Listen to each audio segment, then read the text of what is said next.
October 24, 2025. Imagine walking onto the battlefield of Late W. Hoyt and spotting a monster of a machine. Nearly 100 tons of steel, a 105mm gun, frontal armor up to 12 inches thick. That was the T-28 Super Heavy Tank, an American design so extreme it feels like a what-if from another reality. The U.S. Army needed something to smash through Germany's toughest defenses, and this machine was their answer. As Allied forces moved toward the German border, the famed line of fortifications known as the Siegfried Line loomed with bunkers, anti-tank guns, and heavily armored positions. Conventional tanks like the M4 Sherman and even the sharper-armed heavy variants struggled to promise a clean breakthrough. The thinking, what if the U.S. built a vehicle that didn't maneuver but simply plowed through? What if it could shrug off enemy fire and punch hardened concrete like butter? Enter the T-28, built not as a conventional turreted tank, but essentially as a massive assault gun mounted in an armored hull. In full combat-ready weight, it tipped the scales around 95 short tons, 86 metric tons. Its design featured a casemate-style gun mount rather than a rotating turret, a heavier, simpler structure that permitted thicker armor and a lower silhouette. The front armor was staggering, up to 305mm and 12 inches on the superstructure. That meant it was built to absorb most of what the Germans could dish out. Its main gun, the 105mm T5E1, was selected for its ability not just to engage enemy tanks, but to deal with fortifications and bunkers. It had a high muzzle velocity and was intended to reduce hardened targets at range. To support that, the vehicle's width was enormous, and it employed 4 tracks instead of the usual 2. 2 outer track units could even be removed for transport. These outer tracks helped spread its weight and reduce ground pressure, a necessity given how heavy it was. In many ways, the T-28 looked the part of a champion: unbeatable frontal armor, big gun, almost invincible brute. Yet right here in this first section, we begin to sense the tension between design ambition and battlefield reality. Because while all its specs screamed dominance, the very scale of it introduced big questions. Could it move quickly enough? Could it cross bridges? Could logistics handle it? Those questions would soon shift from what if to why not. And what lies ahead is the story of how this American Leviathan matched up against Germany's best armor, and why, despite its might, it never got the chance to prove itself. By the late years of World War II, the tank battlefield had become an arms race of steel and firepower. Germany's engineers were pushing the limits with machines like the Panther and the infamous Tiger II, tanks that could tear through Allied armor before a Sherman even got within range. Each new German design seemed heavier, tougher, and deadlier than the last. Allied soldiers on the front called them beasts, and for good reason. Their 88mm guns were devastating, their armor nearly impenetrable to standard American rounds. Every clash felt like David versus Goliath, but this time Goliath had thicker skin and a bigger stick. The United States knew it needed an answer. The Sherman, for all its reliability and ease of production, was starting to show its age. It had won battles through sheer numbers and clever tactics. But when a Sherman went toe-to-toe with a Tiger II, the result was usually predictable and costly. American engineers began to question whether their speed over size philosophy could hold up against Germany's obsession with heavy armor. Out of this anxiety was born a daring idea. If Germany's strength was in thickness and power, America would build something thicker, stronger, and even harder to kill. But the truth is, the U.S. didn't actually want a tank at first. It wanted a fortress on tracks.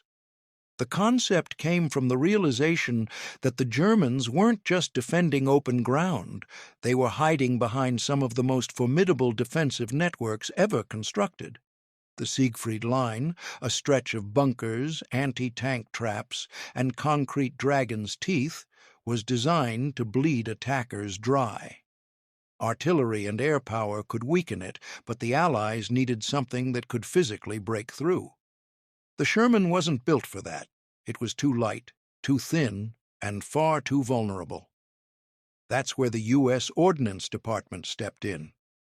Around 1943, they began developing a super-heavy assault tank designed purely for breaking through fortified lines.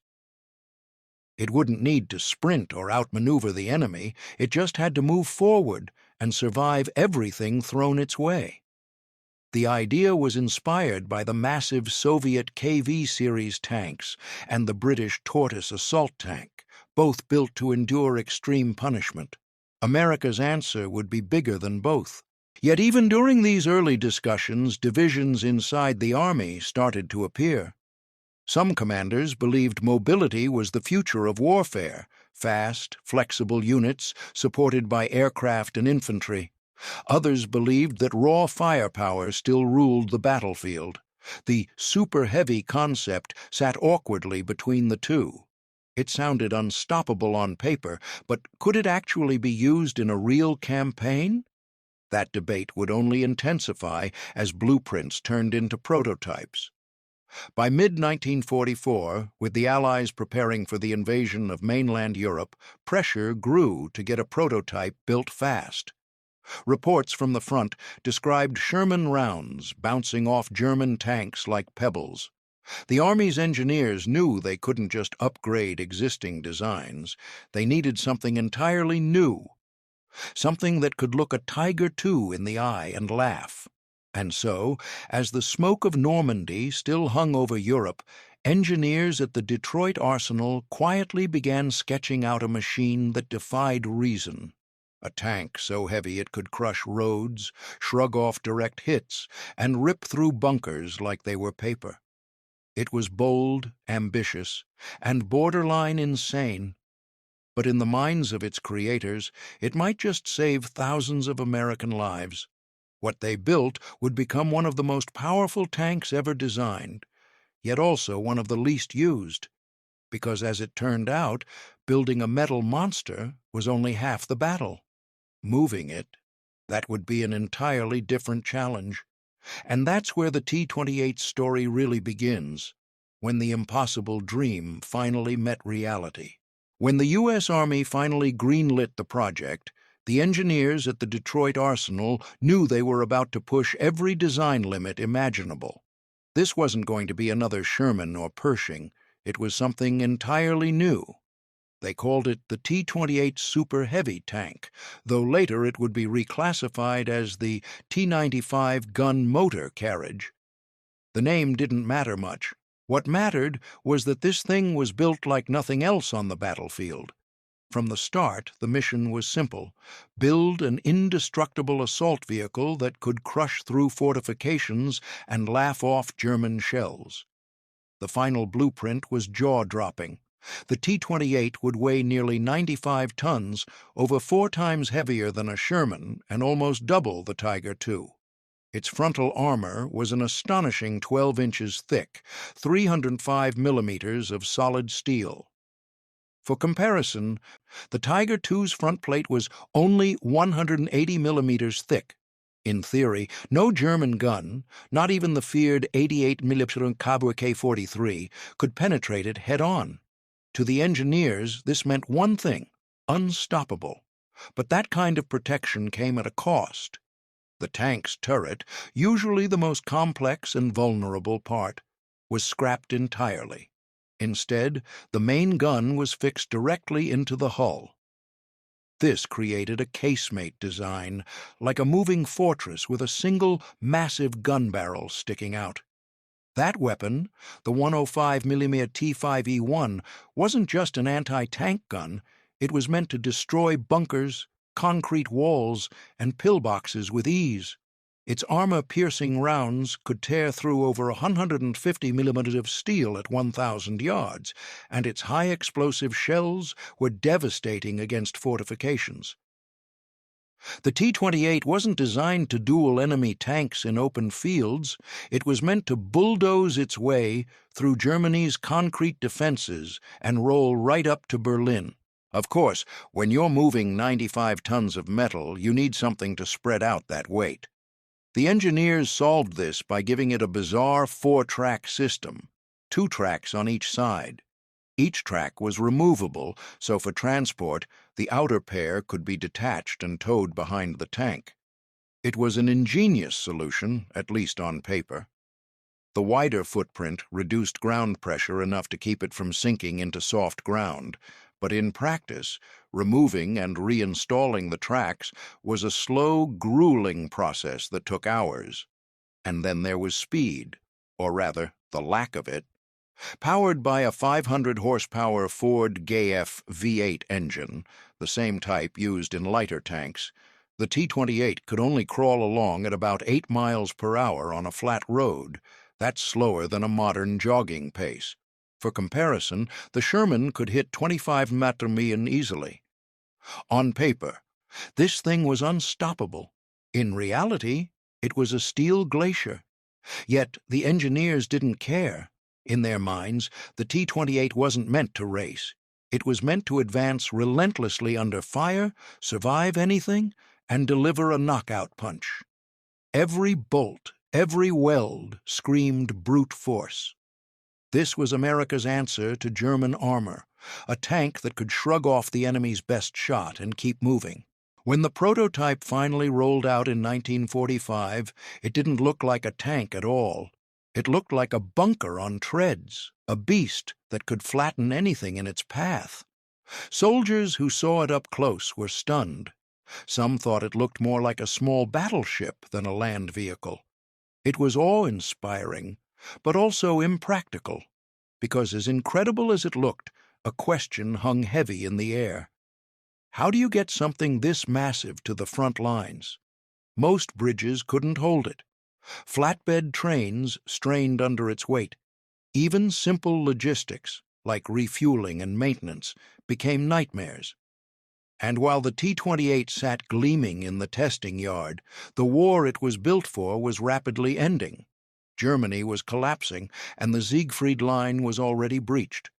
The monster had arrived, but the battle it was meant for was already over. But instead of dying there, the T-28's story took an unexpected turn, one that would turn it from a forgotten experiment into a machine that, at least on paper, could outmatch every German tank ever built. When the war finally drew to a close in 1945, the T-28 was ready, but history had already moved on. Germany was in ruins. The Siegfried Line had fallen, and Allied tanks were rolling freely through Europe. The monster built to destroy fortresses suddenly had nowhere to go. What began as a top-secret superweapon became, almost overnight, a relic. At first, the Army didn't know what to do with it. Only 2 prototypes were ever completed, and both stood as proof of concept, massive, silent, and practically useless without a war to fight. The T-28 had been designed for one specific purpose, to break through Germany's fortified defenses. But with those defenses gone, so was its reason to exist. The Army's priorities shifted fast, from brute force to speed, mobility, and global deployment. The war had shown that victory didn't just belong to whoever had the thickest armor, but to whoever could move, adapt, and supply faster. The T-28 couldn't do any of that. It was too heavy for most bridges, too wide for transport, and too slow to keep up with mechanized formations. In testing, engineers discovered it could barely turn on narrow roads, and getting it across rivers or rail lines was a logistical nightmare. Every mile of movement required a convoy of support vehicles. The Army even joked that it needed its own supply line just to get to the battlefield. There were also mechanical issues. Its 500-horsepower engine, borrowed from the much lighter M26 Pershing, was painfully underpowered for its 95-ton frame. The transmission overheated during long runs, and the suspension creaked under the weight. During field trials, the T-28 tore up asphalt roads and sank in muddy terrain that lighter tanks crossed easily. It could advance, but only under perfect conditions and only if no one was in a hurry. Logistics officers were horrified. They realized that in any real campaign, the T-28 would be left behind before the first engagement. Even its innovative detachable outer track system, while clever on paper, turned into a headache in practice. Removing or reinstalling the extra tracks took several hours of labor and specialized equipment, not exactly ideal when enemy shells are landing nearby. By 1947, enthusiasm for the super heavy concept had completely evaporated. The war was over, the Soviet Union had emerged as the new rival, and warfare was changing fast. Jet aircraft, portable anti-tank weapons, and improved mobility meant that a slow-moving fortress no longer fit the future. The Army officially canceled the T-28 program, filing it away as an experimental curiosity.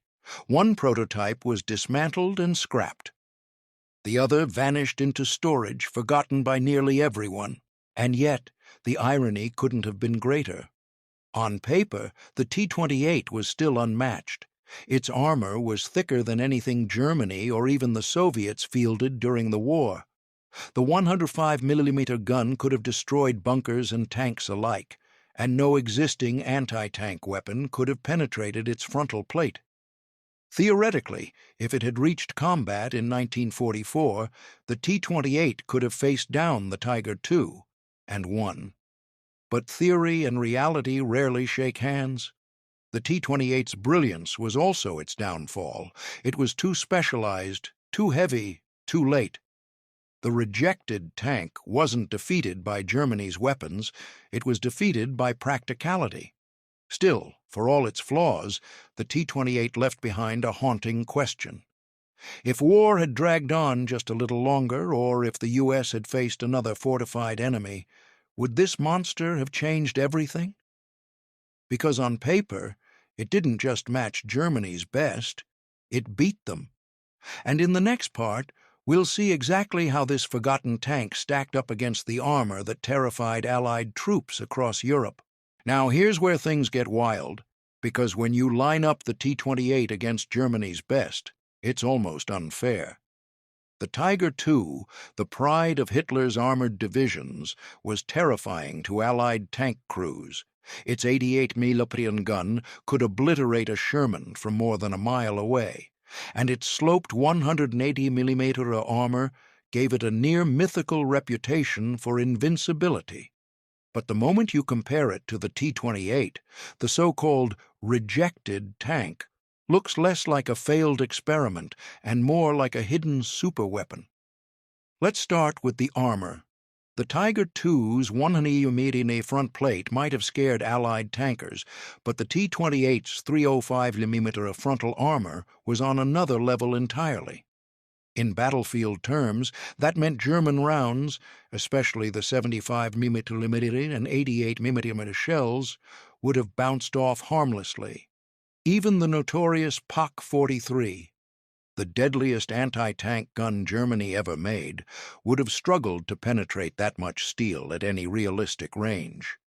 In testing, American engineers concluded that the T-28's frontal plate could shrug off anything short of a direct artillery hit. In other words, this thing could have rolled straight toward a Tiger II and taken everything it threw, without flinching. Then there's the firepower. The 105mm T5E1 cannon mounted on the T-28 wasn't just big, it was precise and brutally efficient. Its high-velocity, armor-piercing rounds could punch through 150mm of steel at 1,000 yards, easily enough to rip open a Tiger II's side or turret, and because it used larger, more explosive shells, the T-28 wasn't limited to tank duels. It could flatten bunkers, annihilate pillboxes, and turn concrete barriers into dust. It was an all-purpose siege weapon disguised as a tank. If the T-28 had ever rolled into combat, it wouldn't have fought like a normal tank. It would have moved slowly, deliberately, absorbing enemy fire while obliterating anything in its way. In theory, German gunners would have watched their shells bounce off before the T-28's cannon sent back a single, devastating reply. That psychological effect alone would have been massive. Imagine seeing your most powerful weapon do nothing against a wall of steel crawling toward you. But the story gets even stranger.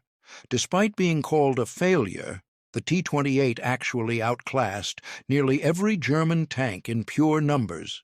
Its armor was thicker, its gun hit harder, and its engineering was years ahead in material science and ballistic design.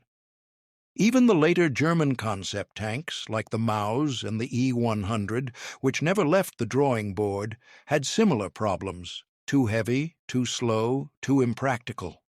The difference? The Americans built the T-28, tested it, and proved it could work. Still, that advantage existed only in theory. On a real battlefield, none of this mattered if the T-28 couldn't get there in time. The Germans had mastered retreat and ambush tactics, drawing slow, heavy tanks into kill zones. With its sluggish speed of just 8 miles an hour, the T-28 would have been a sitting target for aircraft, artillery, or engineers blowing up the road ahead. No matter how thick your armor is, you can't fight if you can't move. And that's the cruel irony. The T-28 could have destroyed Germany's best tanks, but it never had the chance to face them. It was built to end a war that was already ending, a weapon too advanced for a battlefield that no longer existed. On paper, it was untouchable. In reality, it was obsolete before it fired a single shot. But even in defeat, the T-28 left a legacy, one that quietly shaped the next generation of tank design. Because after the war, the U.S. military learned a hard truth. Brute force alone doesn't win battles. What they built next would redefine armored warfare forever. When the dust settled after World War II, the U.S. Army took a hard look at what it had built and what it had learned. The T-28 was a marvel of protection and firepower, but it was also a lesson in excess. Warfare had changed faster than the T-28 could move. By the time it was ready for testing, air power, mobility, and combined arms tactics had taken over the battlefield. Massive slow machines were suddenly dinosaurs. The military called off full production, but that didn't mean the T-28 disappeared quietly. For a short while after the war, Army engineers kept testing it, hoping it might still serve a role in the new post-war world. They rolled it through proving grounds, fired its gun against concrete bunkers, and measured its performance against new anti-tank weapons. The results were clear.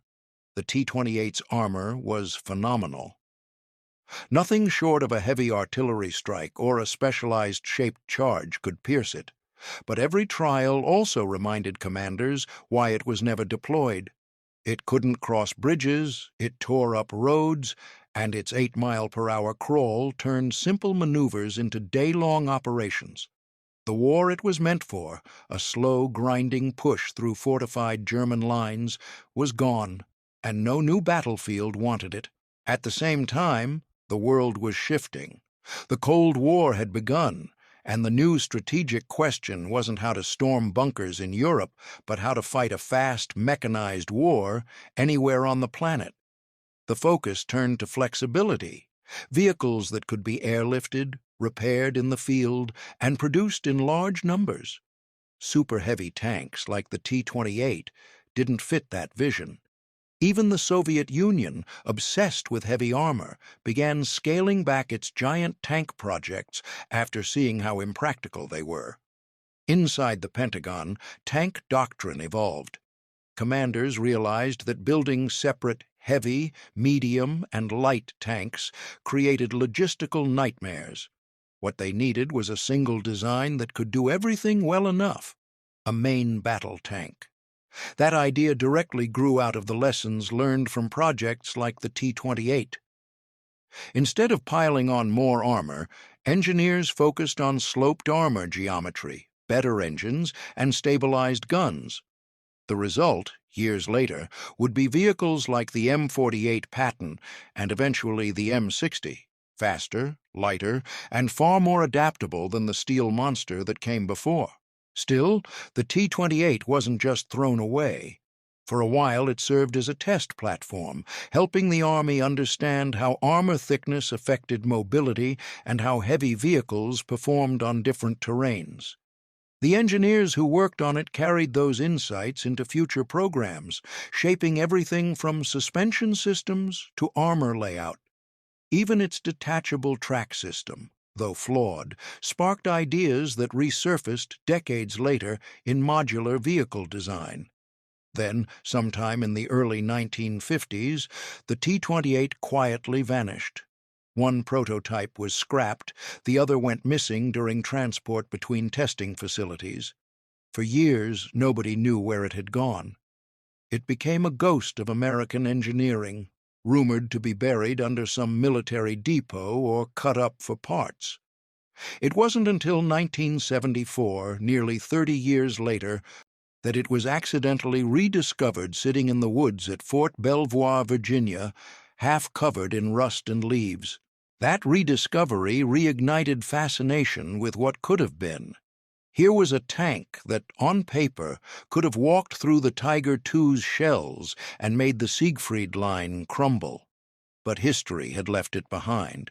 Today, the surviving T-28 sits in a museum, silent but imposing, a reminder of a time when engineers tried to build the unstoppable and learned that unstoppable isn't always useful. Because the T-28's greatest lesson wasn't about armor or guns, it was about timing. The perfect weapon built for the wrong war will always lose to the one that's simply ready when it's needed most. When the surviving T-28 was pulled out of the woods in 1974, coated in rust and history, it was like finding a fossil from a different era of warfare, a relic of a time when brute strength was the ultimate goal. Soldiers and historians who saw it couldn't believe the sheer scale of the thing. Even decades later, its size was intimidating. Standing beside it, you don't feel like you're next to a tank. You feel like you're next to a building that somehow learned how to move. Today, that same tank rests at the Patton Museum of Cavalry and Armor in Kentucky, drawing curious visitors from around the world. It's not just a display of steel, it's a monument to ambition. The T-28 represents a question that militaries still wrestle with. How far is too far when chasing perfection? America's engineers had built something unmatched in protection and power, yet it ended up gathering dust because reality refused to cooperate. The T-28's legacy stretches further than most people realize. While it never saw combat, its design philosophies quietly shaped modern armored warfare.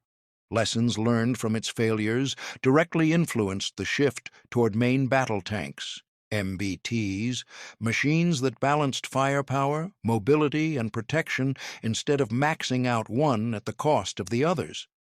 The U.S. Army realized that no matter how thick your armor is, if you can't move fast, you're just a slow-moving target. That understanding gave birth to tanks like the M48 Patton, the M60, and eventually the M1 Abrams, all of which combined lessons the T-28 had taught the hard way. Even its engineering quirks left fingerprints on future innovation. The T-28's removable outer track system, a cumbersome but creative solution, was one of the earliest examples of modular design thinking in armored vehicles. That concept, the idea of adaptability in field maintenance and configuration, later became a cornerstone of vehicle engineering worldwide. What was once seen as overcomplication later evolved into an advantage, proof that even failed ideas can plant the seeds for progress. But the T-28's legacy isn't just mechanical, it's philosophical. It symbolizes the eternal tension between imagination and practicality. The people who built it weren't wrong, they just built it for a world that no longer existed. The war it was meant to fight ended before it could prove itself. Yet even in that failure, the T-28 became something greater, A physical reminder that innovation doesn't always pay off immediately, but it always pushes the limits of what's possible. In the decades since, the T-28 has taken on almost mythic status among military historians and tank enthusiasts. It's often compared to Germany's Maus, another massive tank that never made it to battle. Both were feats of engineering brilliance, and both suffered the same fate, designed to dominate, but born too late. And perhaps that's what makes the T-28 so fascinating. It's not a story of victory or defeat. It's a story of human ambition colliding with the unstoppable pace of change. Standing in front of it today, you can almost hear the echo of what it was supposed to be. The tank that would break the unbreakable, the unstoppable force that never got to move. But the T-28's story isn't just about what it could have done. It's about what it taught. And as we close in on the end of this story, one final question remains. Was the T-28 a failure?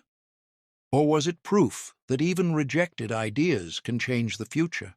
The story of the T-28 ends not with a battle, but with a lesson, one carved into steel and history alike. Looking at it today, sitting motionless in the museum's open air, you can't help but think about what it represents. On paper, it was unstoppable. It could have rolled over the Tiger II, punched through the Siegfried Line, and shattered every myth about German invincibility. But in reality, it never fired a single round in anger. It's the perfect example of how war isn't always won by the strongest weapon.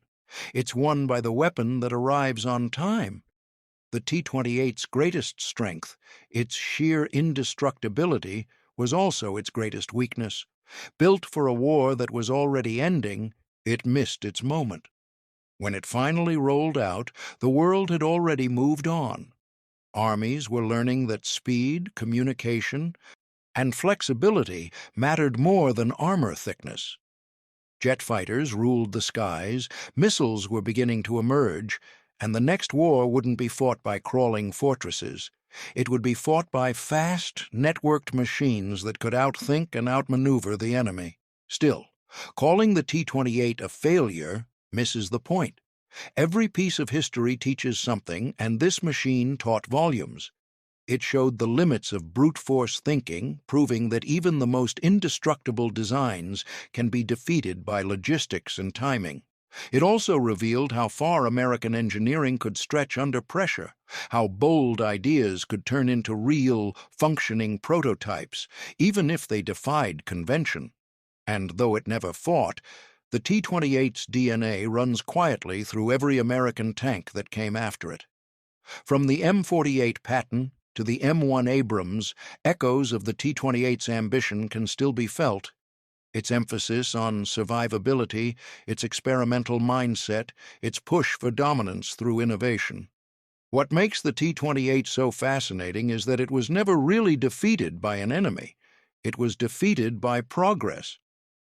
Its creators dreamed of an invincible tank, but what they actually built was a time capsule. It belongs to a world that vanished the moment it arrived, and that, in its own strange way, makes it one of the most human machines ever built. It embodies our instinct to go bigger, to push harder, to chase the impossible, even when logic says it can't be done. So the next time someone looks at the T-28 and calls it a rejected design, remember this. It wasn't rejected because it failed. It was rejected because the world changed faster than it could keep up. But in that failure, it succeeded in something even greater. It showed how innovation never really dies. Every impossible machine paves the way for something better, faster, and smarter. And maybe that's the real legacy of the T-28. It didn't win the war, it didn't see combat, but it proved that even the wildest ideas are worth building, because sometimes the future isn't found in what works, it's found in what almost did. Because in the end, history doesn't just remember the machines that fought, it remembers the ones that dared to exist.